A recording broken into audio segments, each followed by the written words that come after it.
Let's talk about the difference between an ability and a skill. When I was new in management, I'm sure like many of you, I had the ability to do certain things, but I wasn't particularly skilled at it. I had the ability to conduct an interview or to give critical feedback or to sit down and hold someone accountable, or I could conduct a meeting, hold a training meeting, but I wasn't skilled at it. And there are some things in management we've got to elevate from just having the ability to do it to being really skilled at it because the stakes are too high not to be able to do it well. So you say, well, what's the difference? Well, if you look at the definition, an ability is simply defined as the capacity to perform a task. Okay, I can do it. I can do the interview. I can give you feedback. A skill is the ability to perform a task particularly well. Well, that's where we need to be. I mean, just think about the things I talked about. Interviews, you got to really be great at that. The stakes are too high. Holding someone accountable, come on. Having a meeting, you got to be skilled at that because if you waste people's time, that you're stealing from them and they'll never get that back, right? Holding someone accountable, you mess that up, you could get sued. Honestly, today, I'm not joking, and you know what I'm talking about. So how do you take these abilities and elevate them into skills? Well, how do you elevate any ability into a skill? Practice. You need the reps.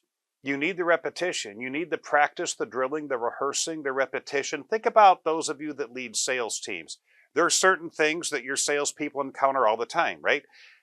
Handling certain objections, closing certain types of customers, asking for a referral, setting an appointment. So what do? We train them on those things a lot because they're going to be dealing with them a lot. So I want you to think about those areas in your role. Things that you do all the time that you're never going to not do. It's always going to be part of the territory. And ask yourself, what am I doing to really get better at this? Because just because I show doesn't mean I grow. I've got to put in the practice, the drilling, the rehearsing. And what happens though, in the absence of that, if you're not very good at it, what you tend to do is avoid it. If you're not good at holding people accountable, you naturally will start to avoid doing that so you don't put yourself in that situation. That's a strategy of surrender. It's not going to help you grow. So let's look at areas, be honest with yourself now, delusion's not going to help you grow. Where you have the ability to do things, but you don't have the confidence doing it, you don't get a great result when you do it, and it's not really a skill for you yet. Work on those things. Read the book, watch the course, practice it. I mean, frankly, managers should role play. Managers absolutely should role play. Interviews, conducting one-on-ones, giving tough feedback, all these things you want to get better at, you've got to put in the repetition and the good repetition. Practice doesn't make perfect. Perfect practice makes perfect.